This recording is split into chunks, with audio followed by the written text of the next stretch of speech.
कांग्रेस नेता मणिशंकर अय्यर देश में मानो विवादित बयानों का ठेका ले रखे हैं। वो जब भी मुंह खोलते हैं कुछ विवादित ही बोलते हैं, लेकिन इस बार मणिशंकर ने जो कुछ बोला है उसे सुनकर पूरे देश में बवाल खड़ा हो रहा है। सियासी तौर पर इस बयानबाजी की कड़ी निंदा की जा रही है, तो वहीं इस बयान से हर कोई आहत है।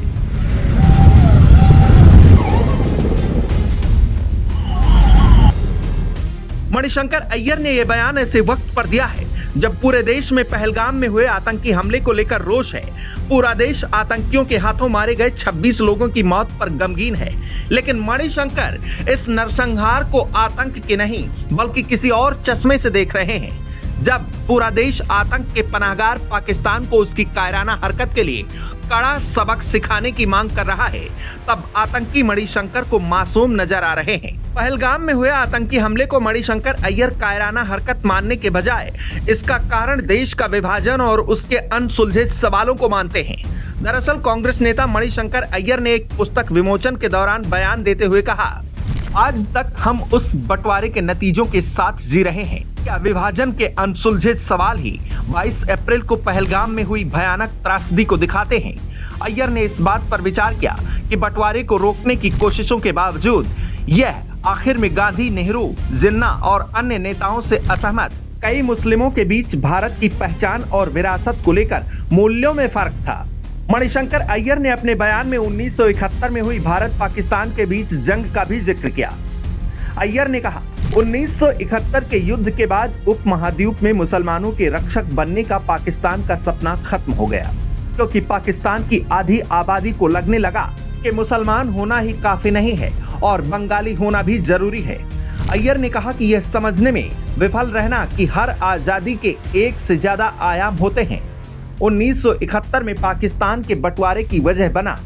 मणिशंकर अय्यर ने भारत में मौजूदा परिस्थितियों का जिक्र किया और जिन्ना के दृष्टिकोण पर बात की।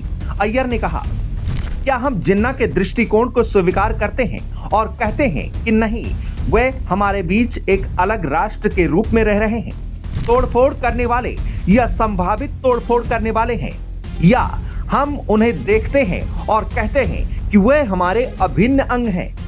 आज के भारत में क्या एक मुसलमान को लगता है कि उन्हें स्वीकार किया जाता है? क्या एक मुसलमान को लगता है कि उसे प्यारा माना जाता है? क्या एक मुसलमान को लगता है कि उसका सम्मान किया जाता है? हमें इस सवालों के जवाब खोजना चाहिए। आज के दौर में किसी भी मुसलमान से पूछें और आपको जवाब मिल जाएंगे। अय्यर का ये आतंक प्रेम नहीं तो और क्या है? इसे किसी भी तरह से समृद्ध विचार तो नहीं कहा जा सकता। शायद इसीलिए दूसरी पार्टी तो दूर, उनके अपने ही इस विचार के साथ खड़े नजर नहीं आ रहे।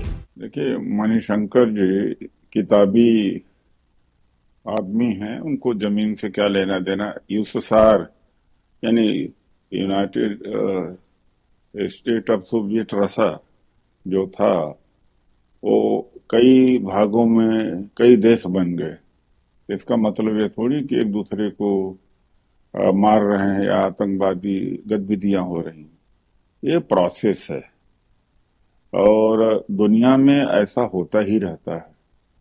अब सूडान और साउथ सूडान और सूडान बना और कई कंट्रीज का ऐसा हुआ है, भारत में हुआ। तो अतीत को लेकर के वर्तमान के बारे में क्या कहना, यानी होता रहेगी। जो बीत गया सो बीत गया। देखिए, जो पाकिस्तान बना और बंटवारा हुआ, निश्चित तौर से वो दुर्भाग्यपूर्ण था। बंटवारा ना हुआ होता, अखंड भारत होता, देश के हालात बहुत मुख्तलिफ होते। शायद जिन परेशानियों का सामना हम कर रहे हैं, उन परेशानियों का सामना शायद हमें ना करना पड़ता। मैं इस बहस में नहीं जाता, बंटवारा क्यों हुआ, कौन से सवालात हैं जो अधूरे रह गए, लेकिन इतना जरूर कहूंगा कि मुझे मौलाना आजाद की बात जरूर याद आती है कि अगर कोई देश सिर्फ धर्म की बुनियाद पे बनता है, वो ज्यादा लंबे अरसे तक एग्जिस्ट नहीं कर सकता। मणिशंकर अय्यर ने क्या कहा क्या नहीं कहा, ये उन्हीं से पूछा जाना चाहिए। आतंकी हिंसा किसी भी अनसुलझे सवाल का जवाब नहीं है। हिंसा की मजम्मत पूरी तरीके से होनी चाहिए और हिंसा को और आतंक को नेस्त नाबूद कर देना चाहिए। हिंसा सवाल है, हिंसा जवाब नहीं है। और आज जिस तरीके से आतंकी घटना पाकिस्तान ने पहलगांव में की है, उसको उसकी कीमत चुकानी पड़ेगी और निश्चित तौर पर उसको उसकी कीमत भरपूर मात्रा में चुकानी पड़ेगी।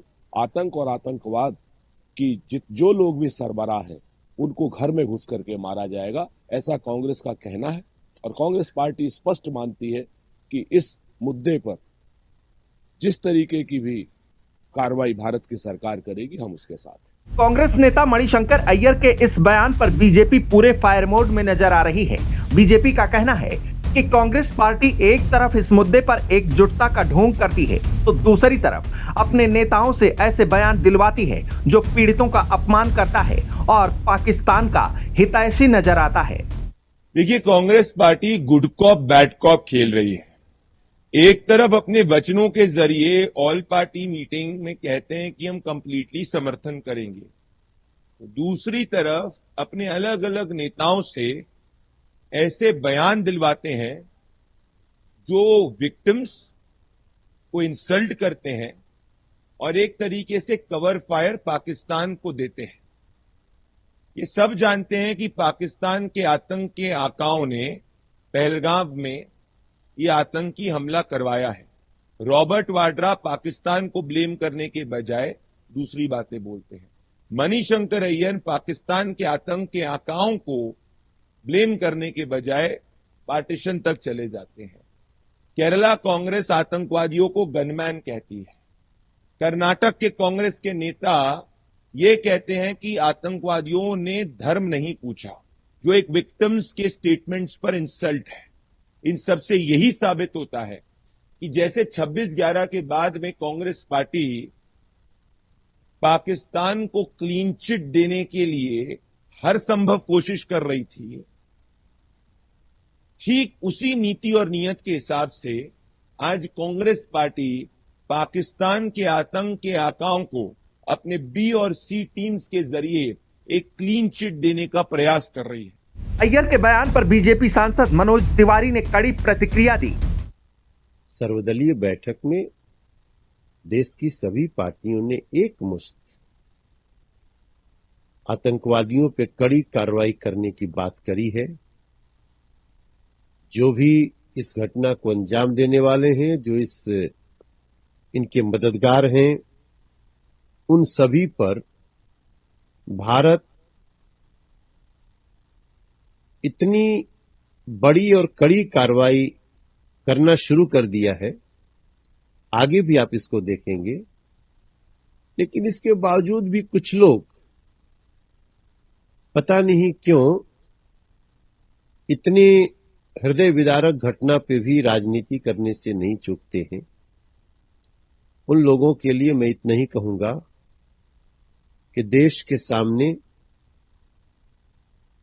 जो भी परिस्थिति है उसमें देश के साथ खड़े होइए और इस तरह की बातों से बचिए जिससे आतंक के पनाहगारों को बल मिलता। अय्यर के इस पाकिस्तान प्रेम पर कांग्रेस पार्टी पूरी तरह से पल्ला झाड़ रही है, तो वहीं बीजेपी की तरफ से पूरी कांग्रेस पार्टी को निशाना बनाया जा रहा है। हालांकि सियासत अलग छोड़ दें तो भी जिस तरह से अय्यर ने आतंकी हमले को लेकर बयान दिया, उसे पूरा देश कभी स्वीकार नहीं करेगा। डेस्क रिपोर्ट, आज की खबर।